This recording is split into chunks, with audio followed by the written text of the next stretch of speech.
Supervisors. The governor has declared a state of emergency to exist in California as a result of the threat of COVID-19. The governor also issued Executive Order N 25-20, which directs Californians to follow public health directives, including canceling large gatherings. The executive order also allows local legislative bodies to hold meetings via conference calls while still meeting state transparency requirements. The public may view the meetings in real time on the county's website.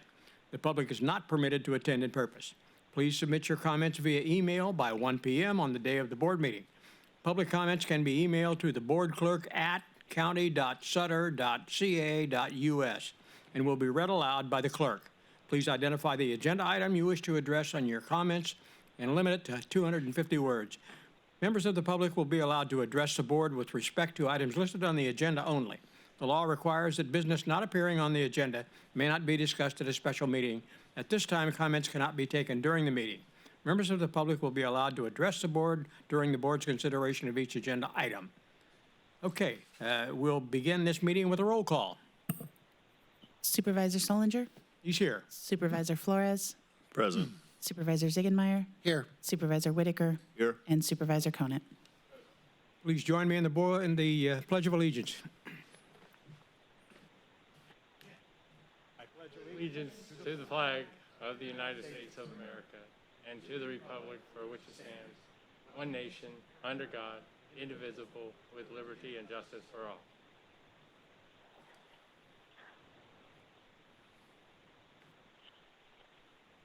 Okay, it says on my sheet here, public comment, but I don't see any of the public here.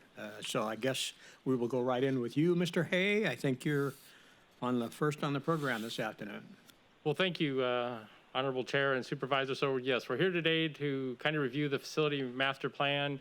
This is a draft version that it's been certainly some time in the making. It was prepared in coordination with an architect that we have with us by video. His name's Kyle Maddie. He's with the firm Nichols, Melberg, and Rosetto. And then Ken Shaw and myself worked with him. Ken in General Services obviously provided the lion's share of the backup for the various facilities owned and leased by the county. And then additionally on the team's call this afternoon, we pretty much have all the county department heads. So should a question come up during the presentation, you obviously Ken, myself, Kyle, maybe I'll answer questions. And then also the relative department head would be available too. Wanted to give you just a brief overview of the agenda today and give you an idea of why we're here. We have a few just initial comments, and then we're going to let Kyle kind of present the lion's share of the facilities master plan, and then we just have an ending slide or two to talk about maybe next steps. So Kyle, his way it's going to work out is actually going to move the slides for us and stuff because we're using the technology to be able to share his screen. So the purpose as to why we're here is in support of Sutter County goals, which one of the goals that was adopted by your board was to establish and maintain a capital improvement plan, adopt and implement a facilities master plan, so identify assets and have a study session with the board, so that's why we're here. Then update the development impact fees based on an AB 1600 report, and then campus consolidation were all things that were goals of your board and things you wanted to look at. So certainly this aspect is why we're here is for the facility master plan. And it's a draft session. Previously, probably about 5 months ago, was presented to the department heads during the department head meeting. And from there, we took feedback and input and updated some of the information. Want to provide it to yourselves, share the information.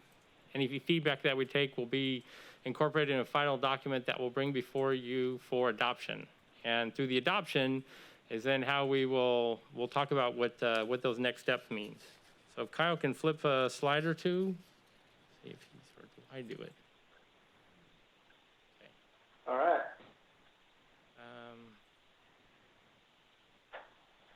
So the process for the master plan was, first of all, to look at the assets that we have, which is the facilities evaluation. So we looked at all the different buildings that the county owns. And then to determine the people, the employees that the county has, so to develop an architectural space program and figure out the spaces needed for the county to perform its services. And then look at some departmental adjacency and the goals of which departments really should be together and if they are together currently. And then look through some opportunities on what we have for for assets versus the space program. One of the first steps in the determining of whether facilities were, up to par or not was just give them a grade, a letter grade A through F.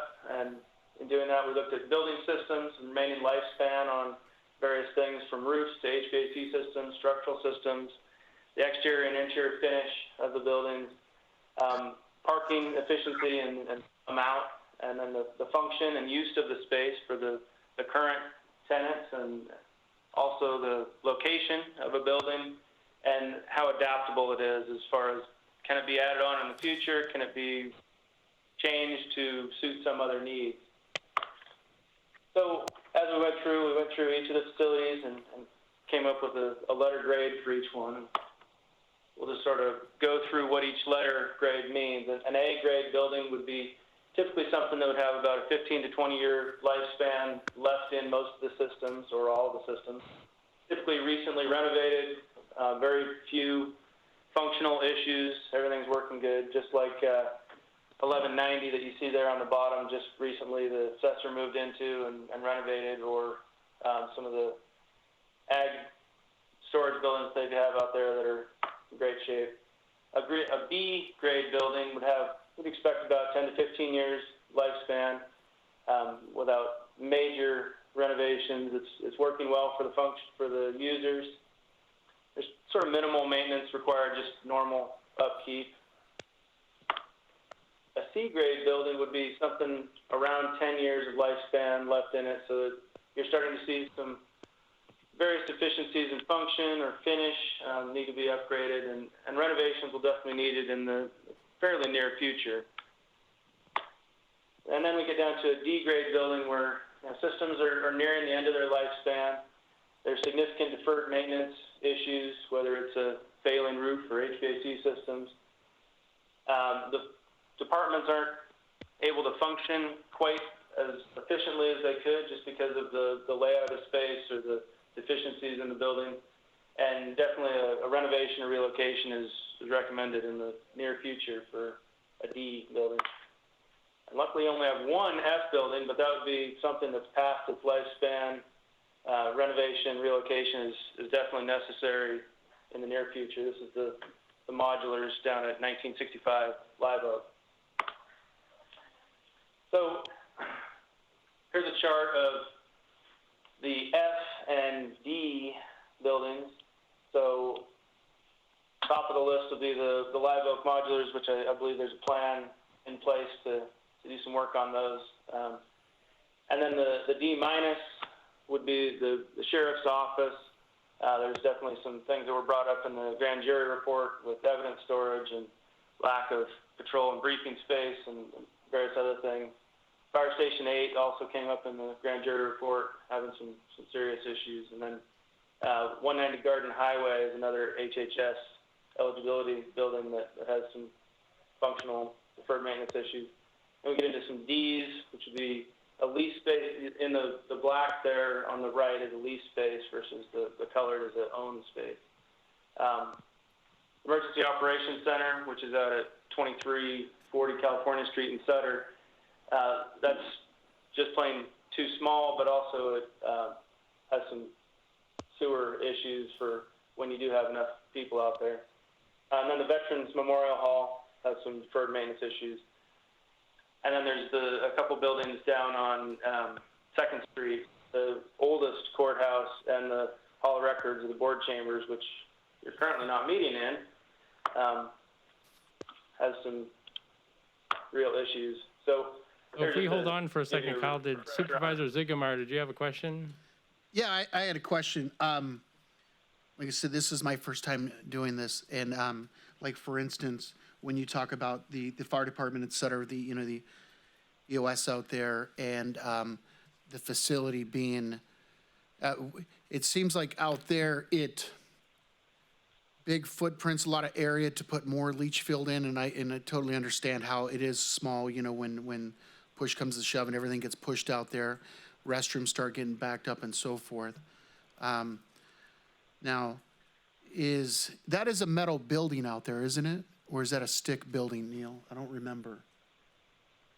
So the fire station building is a metal building. Okay, so oh yes, that's a stick building then. I believe so. Okay. I'm just curious on something like that, because that's a big deal for us, especially out here in Sutter County. And when we use that for that purpose of how less inexpensive it would be to build a steel building, because it seems like there's enough property in the back there to still have replacement and existing to add on the existing leach field. So that was it. Thank you. Okay, so moving up the grading criteria, we've got some lease space, the Holly Oak. This is still in the D category, but these are the high Ds, the D plus, right? Something needs to happen fairly soon with these, and they have different things that are deferred maintenance issues. For instance, the old courthouse, the roof has really gone bad, and it's got some other real deficiencies. So things need to happen with these buildings in fairly short order. But the recorder's office down on 2nd Street, the old courthouse, or the middle courthouse, we'll call it, the Live Oak, 1965 Live Oak, that building has some good things about it, so it's the potential for renovation, but it's definitely past its lifespan in quite a few of the systems. And then there's the IT department at 512 2nd Street, the Holly Oak Center, which is all lease space with a lot of deferred maintenance issues, and then the Fleet Corporation Yard, the Fleet and Corporation Yard out on Samuel. Now here's your middle of the road C grade. So these have a 10-year lifespan. There's, let's see, the Buy Farm middle of the road ag building, which has two sides. Is now joining. Elections is in good shape, decent shape. The library has a few things that could and should be improved, but they do a great job trying to keep that looking nice. Probation department, there's sort of the two ends of the spectrum on the C grade buildings. The adults is in worse shape than the juvenile probation buildings. And then we get into the B's and A's. So these are some buildings that are definitely have more of a lifespan left in them. Mostly the stuff in the Civic Center area. There's, the recently renovated 1190, the 1130 and 1160 Civic Center that have had a couple of renovations in them, and things are happening in there. And then there's also the fire station number 6 that's in good shape, fairly new building. Edel Hall, the General Services building at 146 Garden Highway, and then a lease space, 680 Walton is one of the good buildings. Although it does have a couple things that don't make it perfect, as far as it doesn't have an elevator and parking is a little lacking, but the working space is good.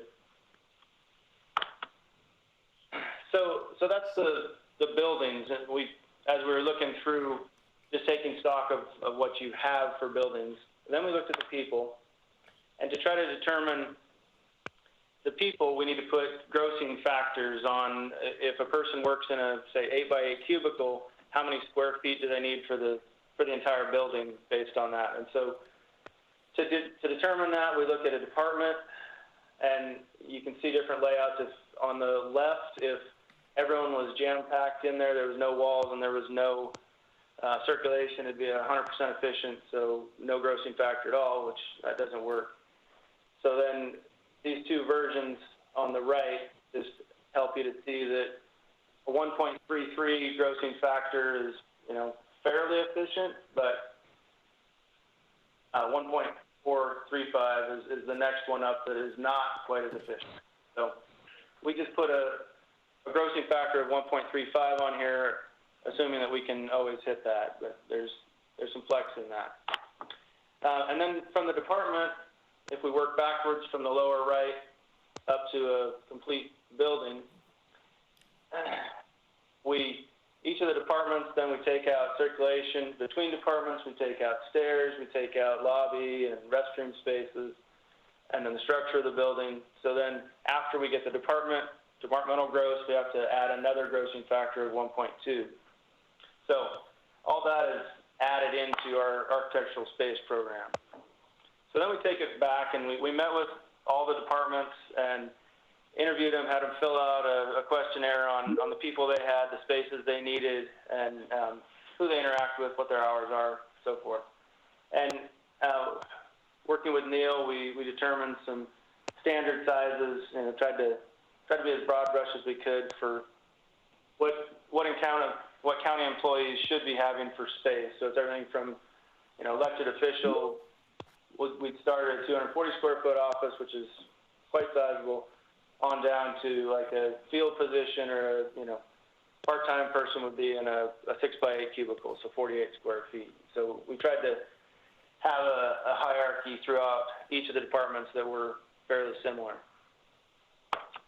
So as we were meeting with each of the departments, we came up with this spreadsheet that essentially tries to put what they do into a number of how many square feet they need. You can see down on the bottom, it's that grossing factor for departmental stuff.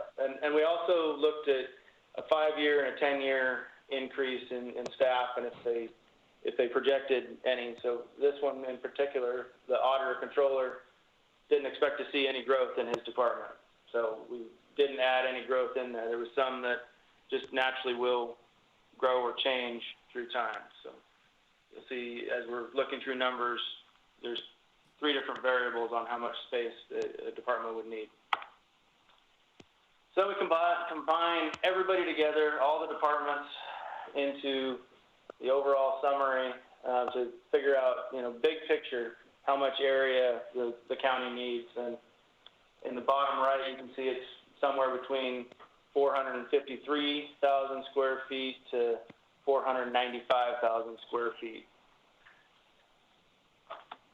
So when we compare the program area versus the actual used area, that's the upper graph there, and the blue is owned space, and the yellow is leased space. So you're actually using about 421,000 square feet. And then the program area, just on what everybody wants or needs, it should be in the 453 to 495. So you can see you're deficient about 32 to 73,000 square feet if you were to build a new building for those people with all the same size workstations. And then the bottom graph shows just how each of the graded facilities work out. So your green in the upper left is about 30,000 square feet of A space, and then B space is another 42,000. Your C space is 176. Your D space is 156, and then your F is about 12. And kind of the important thing to think about with this is, if you're building a new building, you would need all that purple built in. Plus, really, you need to think about replacing or at least remodeling, the F for sure, and the D very quickly, and then the C is following after that. So as you're coming up with a plan, keep all that in mind. So looking at individual departments on what space they have versus what they ask for or need. Child support services is a little under, about 1,000 to 2,000 square feet under what they're using. Board of Supervisors and CAO's office, those are a little skewed just because the board chambers need to fit in there too. You guys seem to be doing okay for space other than the fire department people. The clerk is definitely undersized for the functions they should be doing. Auditor controller, a little undersized. Assessor is actually doing good. Probation, again, undersized. Ag is just about perfect. We'll move down to some of the big ones were general services. Their IT department definitely needed quite a bit more space. There was a couple other things that needed some attention. Treasurer, tax collector is also undersized. They're definitely lacking some public space in particular, and then their workstations are all quite small. District attorney is jammed into their space. They really need about 1.5 to almost 2 times the size of the space they're in currently. And one of the biggest ones, probably the biggest issue, is the sheriff's office. They're definitely lacking quite a bit of space in their admin, and also just to keep everybody together. It'd be nice to have the detectives in the same area and increased evidence storage and various other things. So they're under about 13,000 to 14 or 15,000 square feet. And then HHS is also quite undersized, which is something you guys have been talking about for quite a while with 850 Gray. They're in about 105,000 square feet right now, and they really should be in somewhere in the 135 to 168 size, which is all very similar to what you've all been talking about with 850 Gray. To the chair. So if we look at go ahead. Thank you. Kyle, this is Steve Smith, County Administrator. Question for you. On these, the graphs that kind of show actual area and then program area needed, what is the area needed based upon current, and I may have just missed this, but is it on current employees, number of employees, future, or how does that work? So what you see here is the X hatch is current need, and then the cross hatch, just the single line hatch, is for 10-year projection. Thank you. So HHS just has been growing. I mean, they grew 40 people in the last year and a half, I believe. So, they just inherently have a fairly big growth pattern. So that's what those two numbers show. So then when we start talking about campuses, we did a map of the whole Yuba City area just to start showing where all the different buildings were and how everything relates together. Definitely need to be in the courthouse CAO's campus area to get that energy with the courthouse and cut down on travel, which moves everybody away from the old courthouse campus, which you can see across down there. Probation is sort of stuck in between in the middle. And then HHS is currently, there's the 1965 Live Oak on one side of town. And there's definitely a need or a want to have a more central location for the main campus. And then there's also some functions down by the airport with the agriculture and general services.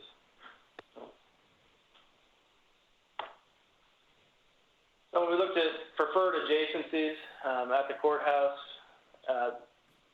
what would be optimal is to have child support services, district attorney, probation, public defender, and sheriff all very near the courthouse just for proximity and cutting down on travel.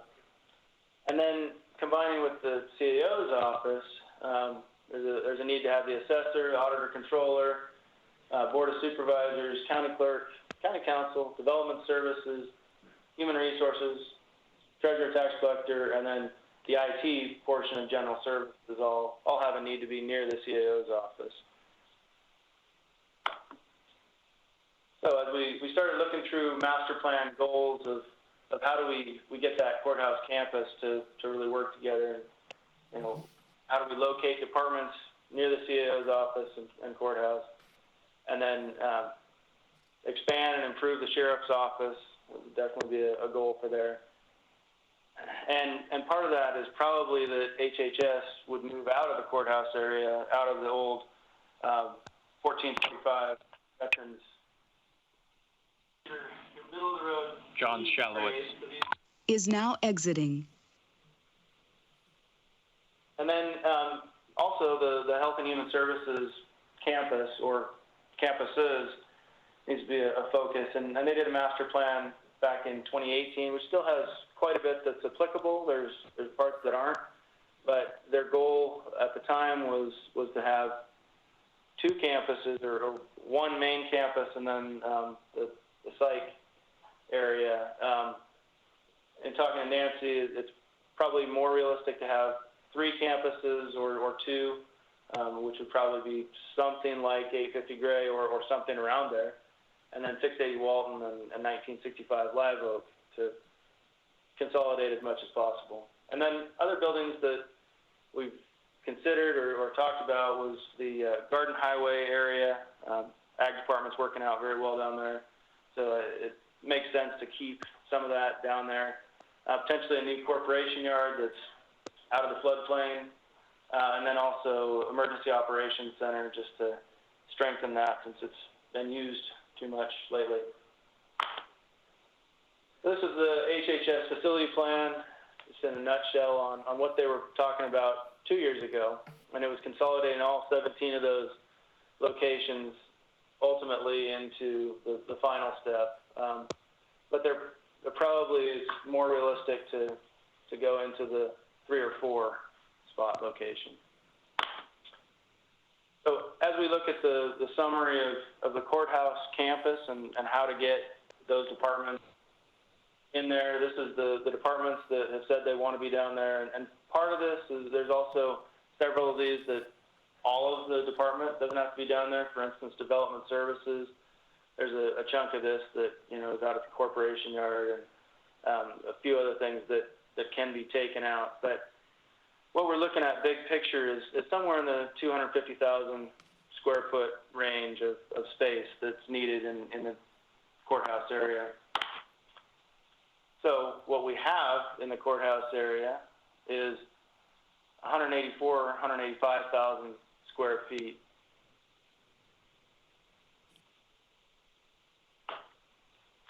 So to shift people around, or actually most of this is starting to happen already, but this is just one solution would be to, at the sheriff's office, you know, the sheriff obviously stays where he's at near the jail, and you add an addition of at least 13,000 square feet, and undoubtedly with that remodel part of the sheriff's office right now, and move detectives and increase patrol and evidence storage in that building. And then 1130 Civic Center, development services stays there, potentially move a clerk function or somebody else into that space if, and we'll get to that, if the DA moves out of the second floor of that at some point. And then 1160 Civic Center, already we have board offices, CAO's office, HR, and county council on the first floor, and the auditor and treasurer without some of their storage, without any of their storage functions fit on the second floor. So that would get those 2 departments out of the old courthouse and closer to the CAO's office. And then 1190s, the assessors already moved over there, and I believe they have some conference space that they share out of there. Edel Hall stays how it is, and then the Vets Memorial Hall could be converted into a new board chambers and remodeled for veterans area, and potentially even have a smaller IT department over in that area also. And then 1435 veterans would stay elections and probably take over I believe it's the last bay of the garage that's at the end that HHS is using for storage. Maybe they turn that over elections as elections needs more space. And then 1445 veterans, if HHS moved out of there, then district attorney and potentially child support services or detectives would move into there. And then additional departments that would like to be down there or need to be down there, probation, that would be potentially a new building or figure something else out with the DA's office and 1445 veterans. And then also an EOC. Currently I think there's a stage 2 EOC on the second floor of 1130, but if there needed to be a full EOC, that would be a good spot for it. And just looking at some graphics of this area, you can see the Veterans Hall showing that there'd be a significant remodel in there. We did full set of drawings for a remodel for the DA to go into the 1445 veterans, although it could be some other function in there. And then some sort of addition onto the sheriff's office, projecting out towards the courthouse. And then potentially there could be something added on to 1190. There's also all sorts of other options, potentially, you know, putting something out in the space between veterans and 1445 or behind 1445. So there's just another vantage point. And I'll turn it back over to Neil to talk about some next steps and open up some questions.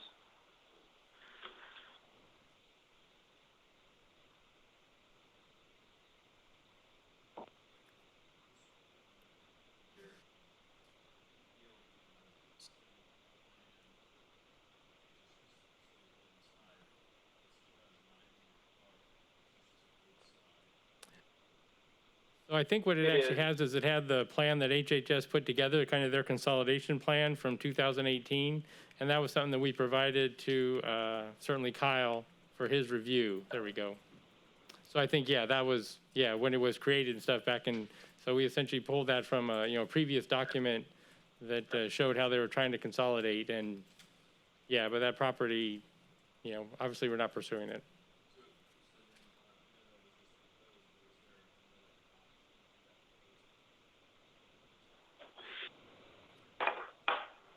So I'll say, I think first, I think that's where the county has partnered with the Turton Commercial Real Estate, and they're essentially looking at the county's facilities. Both Ken and I went on a tour of all the owned facilities in order for them to kind of get an assessment of them, so they can make some recommendations to the county and to the board.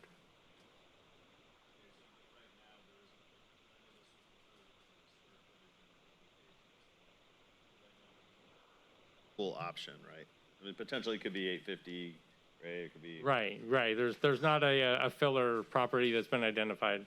Okay, great. That's the only question I have. Thank you, Mr. Chairman.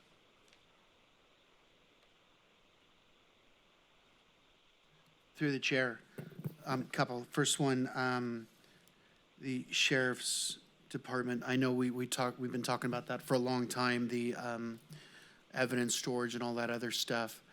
And when we did the remodel on the sheriff's, you know, that was a huge undertaking. And then I know we went back and did the sprinklers and so forth and stuff. Is there, for the sheriff's department, is there any grants out there, anything in the future that looks like for stuff that would help take care of that?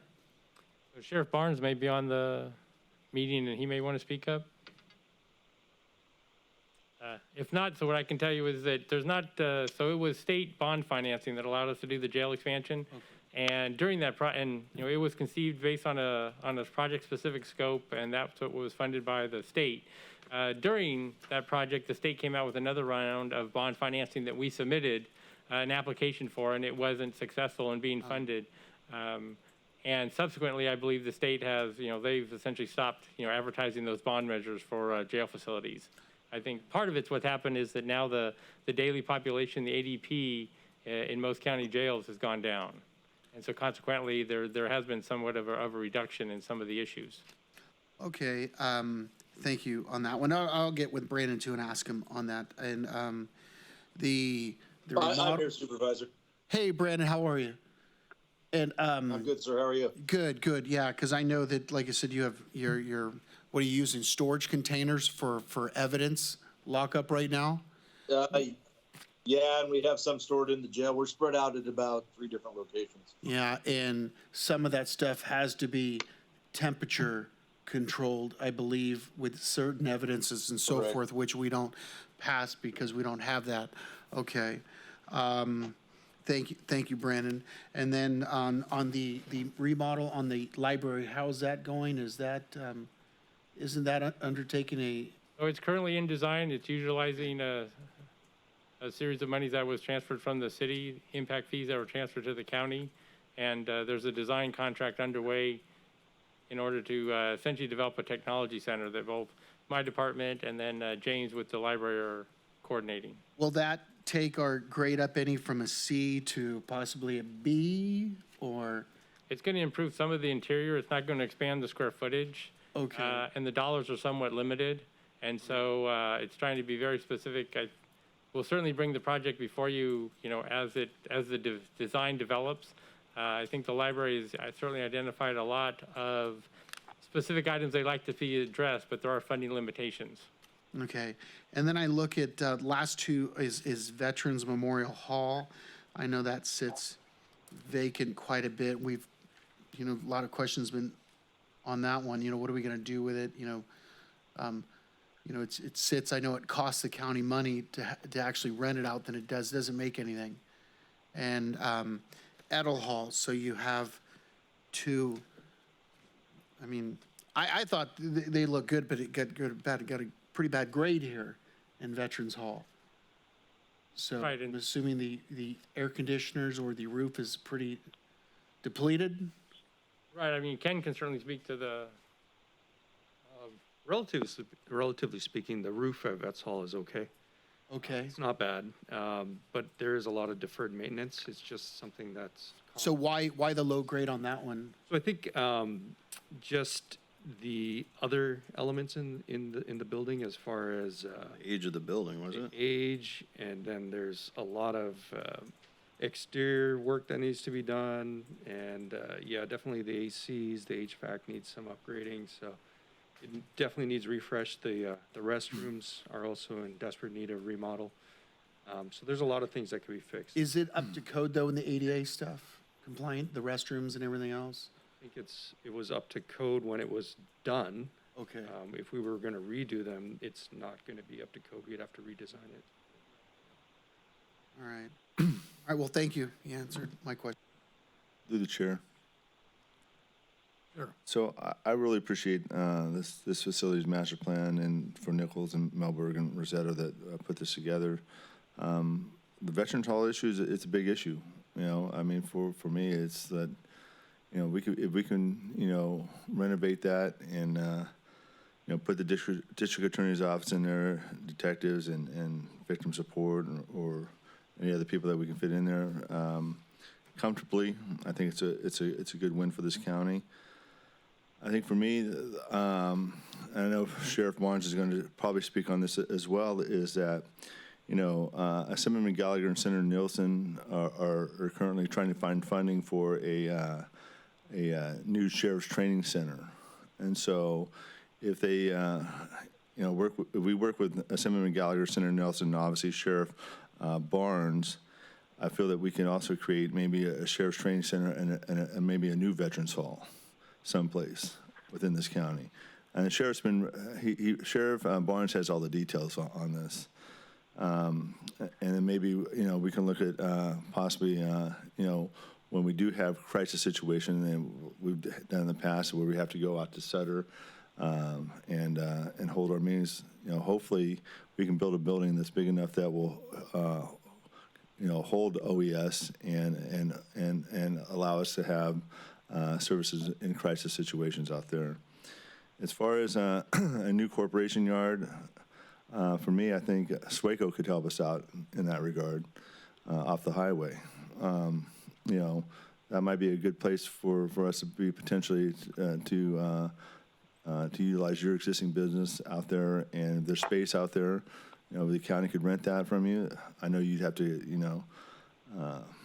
couldn't vote on that, but at least it would give us a potential spot to put it, hopefully a new corporation yard that's out of the floodplain area.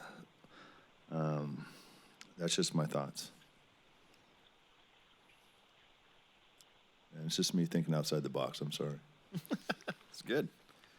I have a couple of questions too, through the chair. Just on looking at the facilities master plan overall, and I see the preferred adjacencies, and I understand that. I understand the goals overall, and then we have the steps here, like phase 1, potentially 2, 3, so on.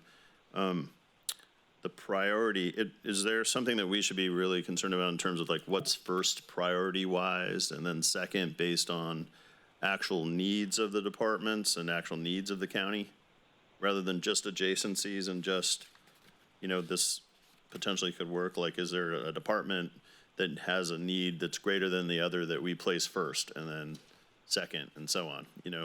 Like, I know we focus sort of on what's going on with a few buildings right now, but rather than what we're concerned about the most, is there something that's slowing down functionality? Is there something that's costing us money because we have to invest in it and we haven't?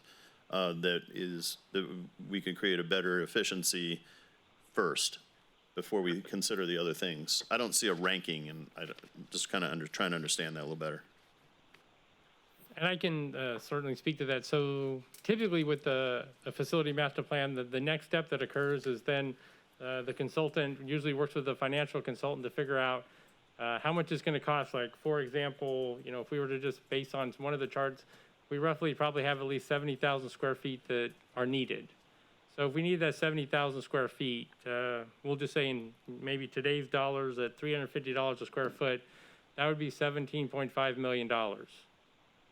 And so the big gasp that you just heard from all the department heads online was, kind of the challenge that they see certainly in our county and throughout the state because of the financial situation. But what I would bring, the reason why I'll say, didn't undertake that part of the plan and the program was that usually the primary driver for a capital improvement plan to renovate facilities is development impact fees.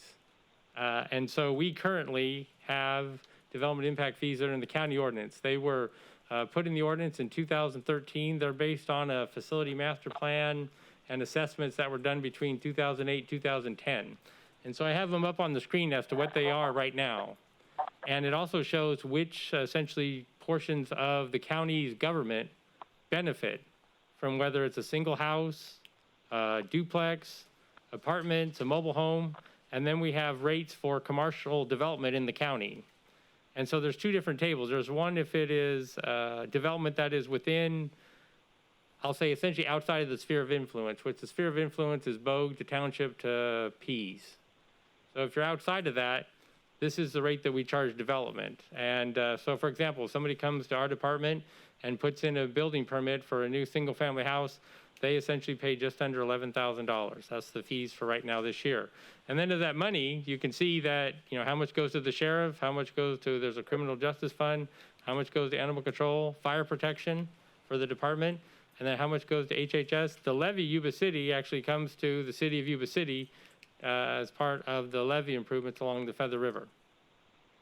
And you can see that for all the different breakdowns. I can share that. So for the unincorporated, so once you get, if you're inside Yuba City or you're in the sphere of influence, then these are the fees dramatically higher. You can see that the bottom three rows, essentially the county collects them and they transfer to the city. So the reason why we're doing this fee update, or I'll say the study, is that then the next step would be to have a consultant perform what is an AB 1600 study, which creates a nexus that takes the costs associated with our facility issues and figures out how we're going to go and pay for them. The challenge, obviously, for our county and so many jurisdictions is that if you don't have the cash on hand, you have to collect the money and then you have to do the improvements. And so you can see that, obviously being with the number of facilities, we essentially have about 150,000 square feet of D facilities.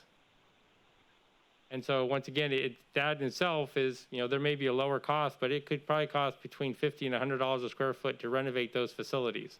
So now you just add another $15 million. So now we have a $32 million capital improvement program. And then it's going to be a matter of, how are we going to capture that money? And so one of the reasons why we've initiated this study is because hopefully in the near future, we'll say roughly 3 years, the Sutter Point Lakeside development is supposed to come online. Right. And to start building 3,200, 3,400 houses over 10 years.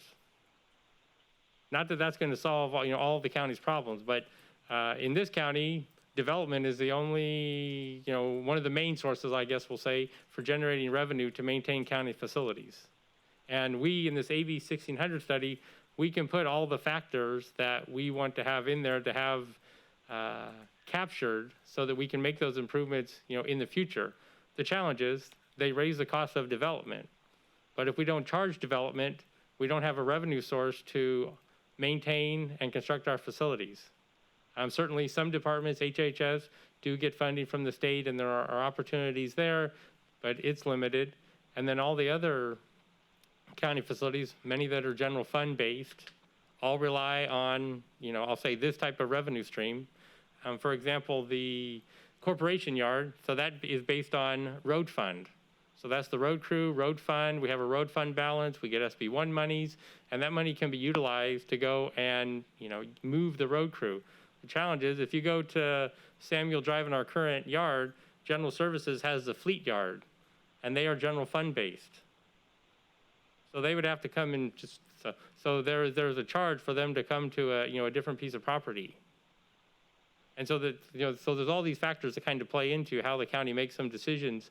And what we thought would be best to get the facility, this plan, identify kind of some of our challenges, and then work with some of the other county's consultants, K&N Finance and the Turton Group, to maybe help the county prioritize and look for maybe the right revenue streams to make some of the improvements and resolve some of the issues.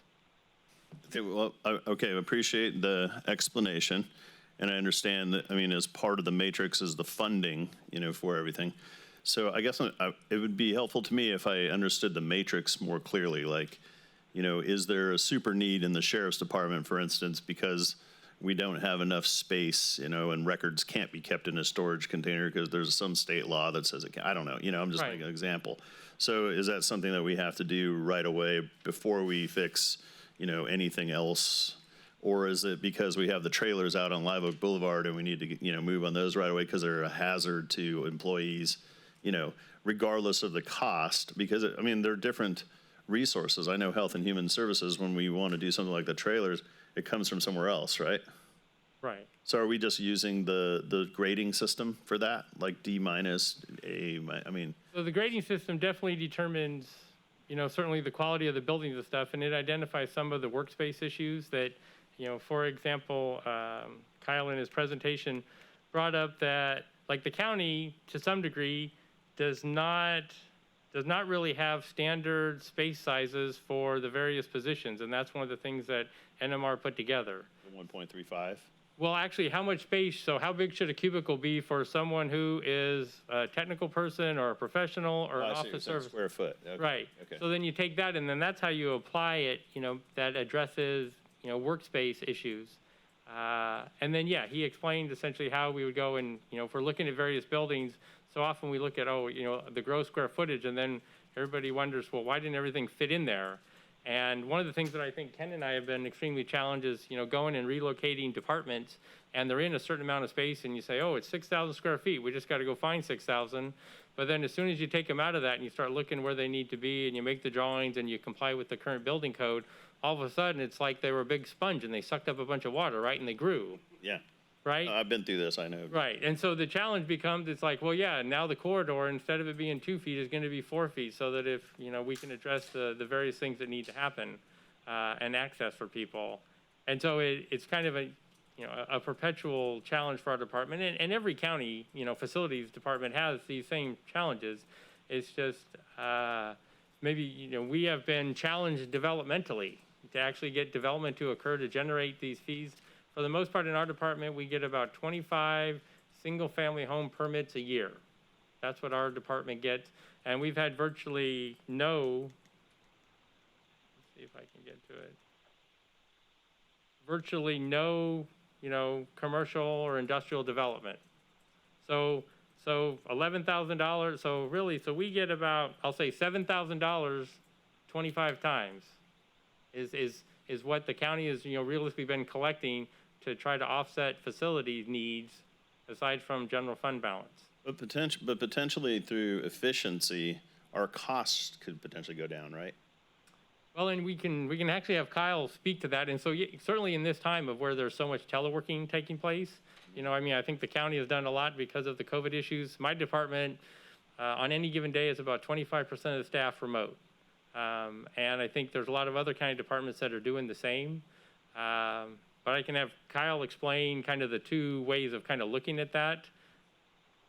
You still on the line? Yeah, because I mean, I remember too, Yeah, like, I am. okay, good. Sorry. So I'm still not sure exactly what, COVID is going to do for space planning, honestly. Yeah. But I have a feeling it's going to be sort of an offset in efficiency, because you might not have as many spaces that people would use.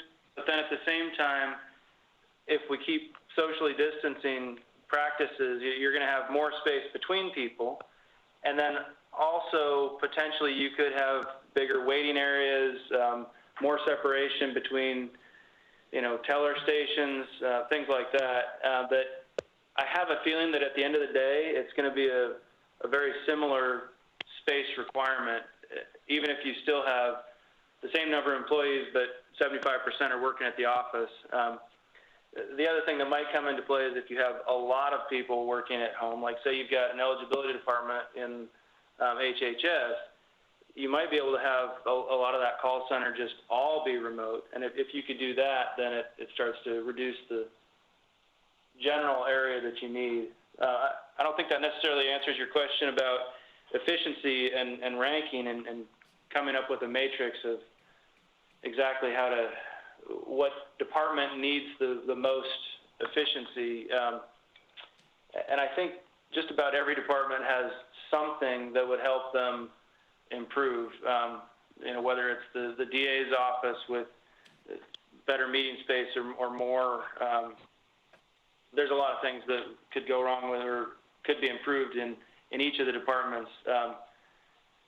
Yeah, so looking at your report, we can see the needs, and this is great. Like, it details out all of the things that we have to do.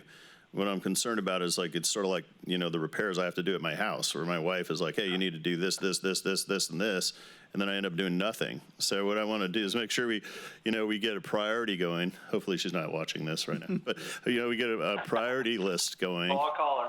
Yeah, but if we could get something where that gives the guidance, or we make the decision, however that works, and we can say, this is the most serious need we have now, and here's why, and it's based on that matrix, and then we go back and go, well, that's the most serious need, but we don't have enough money to do it, so then we have to figure out, okay, what's the second thing we can do that's the highest priority that we could actually afford to do? Does that make sense? Like, I guess that, because I think this is good. Absolutely, and I think it ties back into Turton's job on the next portion of this is to look at the financial side of things, and you're absolutely right that a matrix that, if there's low-hanging fruit that is inexpensive to do, check those off, right? And the larger projects that you can get funding for, you look for that funding. Okay. Great, thank you. Through the chair, I got a question for you. On here, do you have, I don't see the property on the Public Works property at the end of Pass Road in Sutter. Does that not count, or do we? I'll say it's because it's not being utilized and stuff, it's just there. And so we've actually considered, selling it as surplus and not utilizing it. And then we have the 20 acres on Acacia Avenue? So it's 15 acres, 5 acres are dedicated to the solar farm, and 10 acres. Okay, that's it, 10 acres. Have you, when I was very impressed when you guys built the fire department in Sutter, metal building. It was incredible. It was I think it's a beautiful fire department still. And the cost of building that compared to the cost of even remodeling the Live Oak Fire Department I think the Live Oak was 3 or 4 times the cost. Metal building as opposed to stick building, and going back to building on properties that we own. Let's say, for instance, on Acacia Avenue, building a public works, or going back to what Jim was saying. We have this ground that is outside the FEMA flood zones, that we can do stuff with. Why don't we do something with it? Going back in low-cost building, whether it be Butler buildings, great big 30, 50,000 square foot buildings, and that are housing your public works, your department and so forth. I see a lot of churches, for the last 10 years have been going that route. Saving money, it's a lot less as opposed to stick building. And it's certainly something that we consider, and we can, combine Supervisor Flores' comments as far as developing a priority. I would say right now, like in this current fiscal year, the recommended budget that you'll hear, the projects that are, being proposed to essentially continue are moving forward because of funding availability. And I think that's essentially become the priority, or the ways of determining priority. Essentially, there's a project for the sheriff and a project for the treasurer and the auditor controller. So, and that's because, those funds have, been allocated, and so they're available to do them. And I think otherwise, the county can, look for grants and look for other avenues. And I think Ken and my department certainly try to look for, cost-cutting measures for as whatever type of building. The challenge is that we have obviously a large array of existing facilities, and so have to maintain those and kind of improve them in some areas. And then, and certainly otherwise, it would be, great to be able to, one of the slides that Kyle presented. So the big blue building there is on the grassy knoll at the sheriff's campus. And that is just a big placeholder for if the county wanted to build exactly a big multi-story metal building, then that's where it could go. But the county would have to capture those funds, and then you could, all the people or all the departments that are associated with the law and justice group of the county, that's where they could be housed. So we have the land, right? And we certainly can have a plan. I mean, we've identified the shortcomings of the departments and the space needs, but essentially it's a matter of getting to the funding to essentially build a building like that.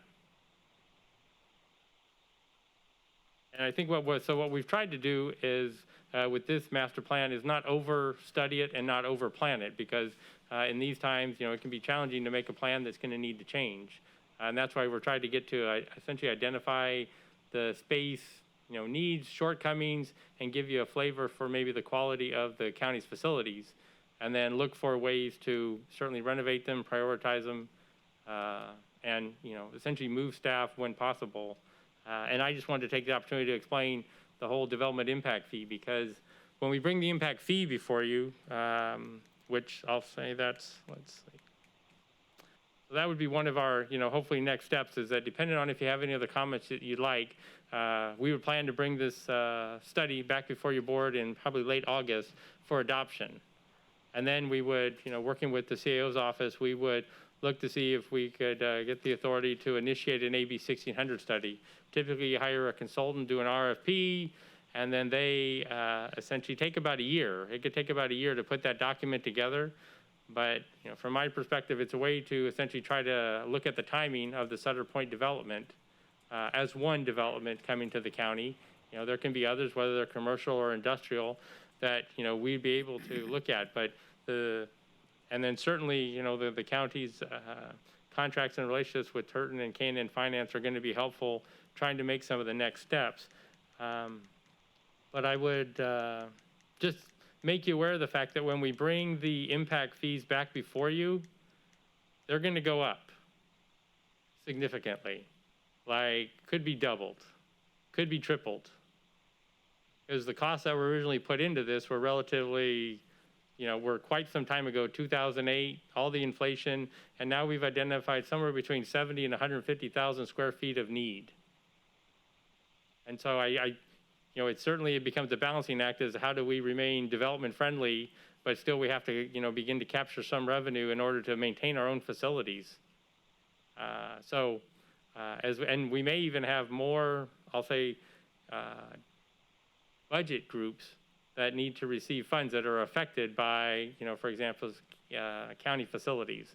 So when we bring that all before you, and in the future, we'll have obviously plenty of discussion and plenty of study sessions. But I just would want to make you aware of the fact that these impact fees, and I realize there's always a lot of sensitivity in our area about the impact fees, but every jurisdiction has a different revenue stream, and ours, is certainly going to be dependent somewhat on development in order to address our facility needs. Through the chair. So Nia, you're just discussing the fact that impact fees will have to go up, but are those based on what other jurisdictions charge as well? No, So really all they do are they like, how much impact does facility and development, how much does development impact your county facilities? Like you have to have people in county buildings to service the public and service the houses or service the businesses. So you need a building, right? You need power and all these type of things. You need, fiber optic lines, right? You need all of those services. Those go all into a cost. And that's why, certainly we'll work on what the numbers, but if I go and tell you somewhere between 30 and $35 million, then it's all gonna get based. And then what happens is you come over, how long of a time span do you want that capital improvement plan? What do you want the timeline or the horizon of that to be? Do you want to get it done in 5 years, or you want to get it done in 50 years? I think, unfortunately, most of the plans that I've looked at for the county, like the general plan and various things, have had just growth projections that unfortunately haven't materialized. And so the revenue that may have been hoped from, or even the way that the fees were put together, they're relatively low because they expected so much development. But because it hasn't transpired, the revenue hasn't been there, and so there's been a lot of deferred maintenance for general services. But by the same token, you can't get those fees too high, because if they're not competitive with other jurisdictions, you will lose development that way.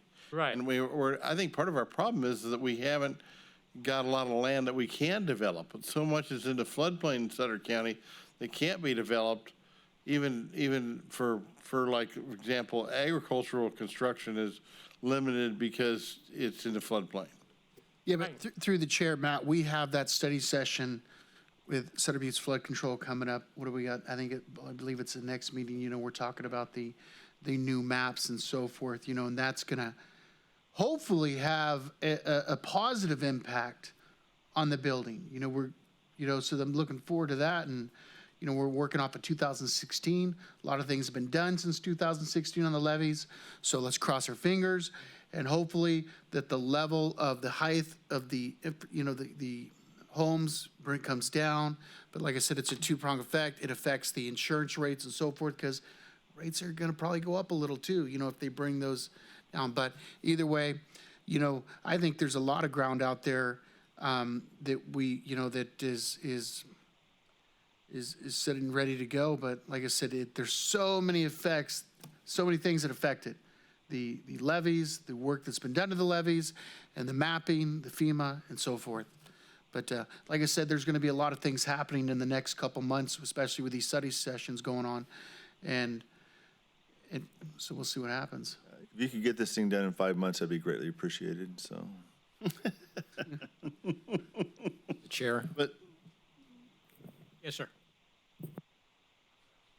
Supervisor, did you want to go? Well, I just was going to say that, a lot of the flood maps that were done recently actually made it more difficult to develop, and even on a limited scale, because it raised it in some areas 3 and 4 feet, the flood basin. So, we really have to get a handle on that and development costs and fees structure. Maybe we need to look at farming it out. I mean, maybe it's not cost effective if we're going to do 25, 30 homes a year. I don't know the answer to that, Neil. I would agree. I mean, we can look at all kinds of options and stuff. I would say that, the previous impact fees were based on a lot of residential development. But at least, right, what we have is we have a lot of agricultural development. And so we may have to look at flipping the ratios as to how these fees are generated and how they're collected, because it's either a matter of the county will have to make some effort to address the facility needs and find a revenue stream, because certainly the county's facilities are just having continued deferred maintenance. Yeah. And I think that's where we're in that situation where we have to look for ways. And I think by all means, if there's ways to either farm things out or subcontract things out, we're currently subcontracting out code enforcement. So if there's ways that we can do things, I think by all means. I think unfortunately though, some of the departments, the sheriff's office, HHS, there's a number of departments that aren't going anywhere, and only their need is getting more important. And they already have a space shortfall. And that's why I think, it's, subsequent study sessions later in, I believe, September, we're gonna have a study session about the general plan, zoning, and the housing element.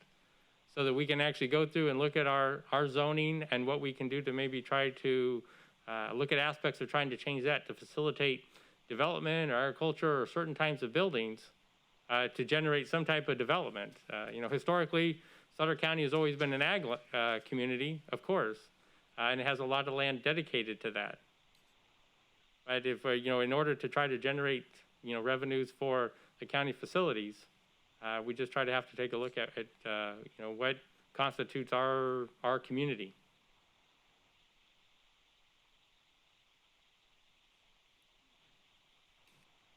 Oh, thank you. What I was going to say is the board will have the opportunity to look at what will be included when the AB 1600 study is adopted. So that will give you some options to consider what the development costs will be, rather than looking at another jurisdiction and then saying, okay, it needs to be this, so we're just going to make it this. I mean, you can definitely, and we should look at neighboring jurisdictions, but the actual financial decision will likely be based upon which the priority list Vice Chair Flores mentioned, and future construction for county buildings versus possibly leaving some out and not collecting fees on those. And I think that's likely, based upon that priority list, how a decision will need to be made.